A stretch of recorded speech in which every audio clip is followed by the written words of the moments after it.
Hey, what's going on YouTube? Wanted to make you guys a quick video. Working on a GMC Terrain today, taking care of a brake pulsation and an ABS problem. Going to get a hub bearing and 2 rotors.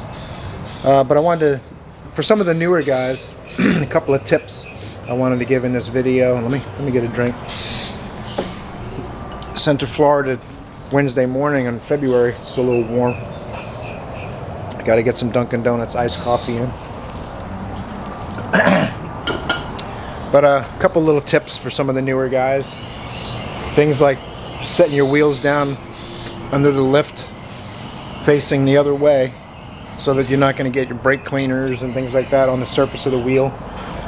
Putting them under the lift so they're out of the way of your co-workers, and if someone wants to bring a customer in the shop to show them something you're doing, they're not going to be worried about tripping over tires. Try to keep them under the lift. Of course, if you're going to let the lift down, you have to remember the tires are under the lift, so you might want to lay them flat with the nice side of the wheel facing down. Things like that. A couple of things I'm going to do here is my trusty snap-on electric driver. We're taking the torque bits out, but since I don't want to stress my driver, I'll break them with a hand ratchet, and then I'll switch over to the electric tool afterwards. But it's definitely a handy tool. A little 1/4-inch snap-on electric driver makes it so you're not doing everything with your hand. Really like this tool. I think that's about it. Just real quick video for you guys. Like and subscribe. I really appreciate the support. Trying to grow the channel. I'll put a few links down in the description for some of the tools I'm using to do this brake job, working on this Terrain. And then I'll also show you part of the process here in the next portion of this video. Once I get everything stripped down a little further, I'll continue this video for you guys. Thanks. Well, after quite a bit of hammering and pounding, you can see where I flattened out the hub quite a bit, trying to get that loose. I don't envy you guys up north above the Rust Belt. This car is from New Jersey, so that's pretty nasty. That is pretty nasty. Normally you'd have to prep that hub if you're going to put it back on, and reuse it with the new brake rotors or brake pads or whatever. Normally you'd have to prep it and grind all that rust off of the surface, but that is nasty. How do you guys up north do it? I used to live up on Long Island. You can probably hear it in my voice a little bit, but that was 30 years ago. I don't miss this.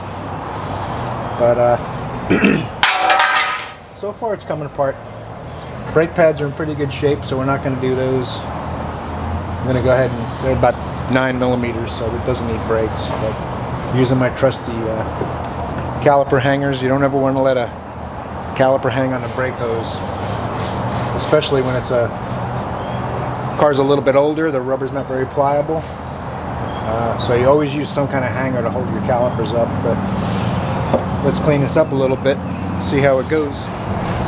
Alright, got it cleaned up a little bit. I had to use a hammer and chisel to get some of the rust and corrosion out of this hub. It was pretty bad. And once I got most of that out, then I went in with a wire wheel on my angle grinder, a little Mac angle grinder. Had this probably about 10 years. Definitely can recommend this. But I went in there with the wire wheel and ground quite a bit of the corrosion and oxidation that built up in there, and I'm going to put some anti-seize in there. You definitely want to make sure you don't skip this step, guys, because if that hub doesn't sit in there flush when you torque it down, then it's going to pop, get itself flush while it's going down the road, and your bolts are no longer tight. So it's critical that you clean all this up and make sure everything's going to be sitting flush and flat when you torque it. You don't want to let that rust and corrosion and all that crap in there mess you up big time. I'm going to do the same thing on the other side, but only on the hub flange, not on the spindle, because obviously the hub's not coming out. So just something to take a note of when you're doing this kind of work on your northern vehicles above the Rust Belt. Cars from Florida, you never see this. Hub pops right out and you put the new hub in. the rust may have caused a problem with the ABS. In fact, the tone ring on the back of the bearing was cracked in a couple places from rust. So yes, it definitely caused it. So, we're going to go ahead and start putting these brakes back together. Just a couple of other things on these brakes. When you're doing these brakes, you want to definitely lubricate your contact points where the pads grab by the caliper on the outsides and where the piston pushes on the pad on the inside. And obviously when you're dealing with a pulsation, it can happen from rotors that are slightly warped, or when the slides are stuck, then any imperfections in the rotor are going to force the piston back into the caliper, and that's going to push on the brake pedal and make you feel that pulsation. So warp rotor, sticky slides, that was the problem in this car. Definitely gives you your pulsations. Obviously a bent hub could do it too, but this car just had a rust on the hub causing ABS trouble. But you should put a dial indicator on, check for run out. I don't do that on every brake job. Some people will say they do it on every brake job, but they must not work on flat rate. So I do it on cars that are problem cars, and it's hard to figure out why it's pulsating. So very handy tool for pushing your pistons back. I use a brake pad so that the tool doesn't try to go inside the piston, obviously, but this tool, you just squeeze it and it will push the piston back slowly. I'm only moving this back a little bit, so I don't have to worry about opening the bleeder, but you should open the bleeder so that the tool doesn't push dirty brake fluid back up into the master cylinder. The calipers and wheel cylinders, the lowest part of the brake system, that's the brake system's sewer, basically. So you got to be real careful pushing these back, not to push a bunch of debris up into the ABS unit and the master cylinder. Give you a lot of headaches down the road if you don't open that bleeder valve. So, and also the pads will be greased on the contact points in the caliper bracket as well, as on the caliper itself on the piston and the contact in there. So, all right, hub's cleaned up pretty good. Came out all right. Anti-seize. Had to chisel off some of the heavier rust and clean it up with my 36 grit scuffing pad. The wire wheel is great for milder stuff, or you know, like taking silicone off transmission pans, things like that. Sorry about the bright light, but the anti-seize on the hub is to stop it from sticking next time it's worked on, stop rust from expanding inside there. You don't want to put anti-seize on the studs or nuts though, because lubricant on wheel studs and nuts is not a good idea. They're designed to increase the clamping force by being dry, so you don't want to lubricate those. If they're that rusty or anything, then you need to replace the studs and nuts. Let's get this one back together.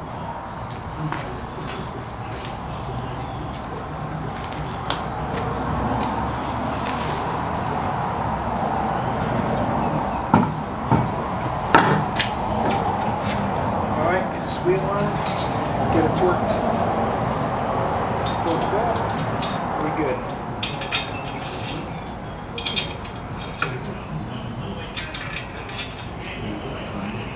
Another product I like, ceramic grease. It's great stuff.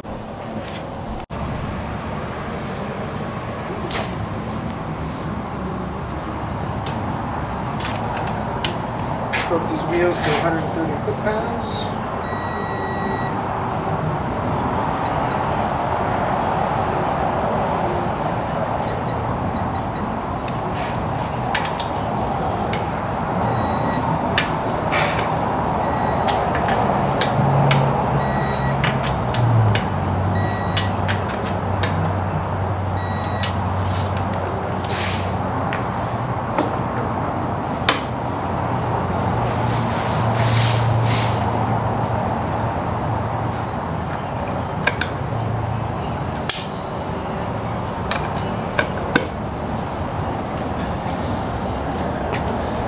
There you go.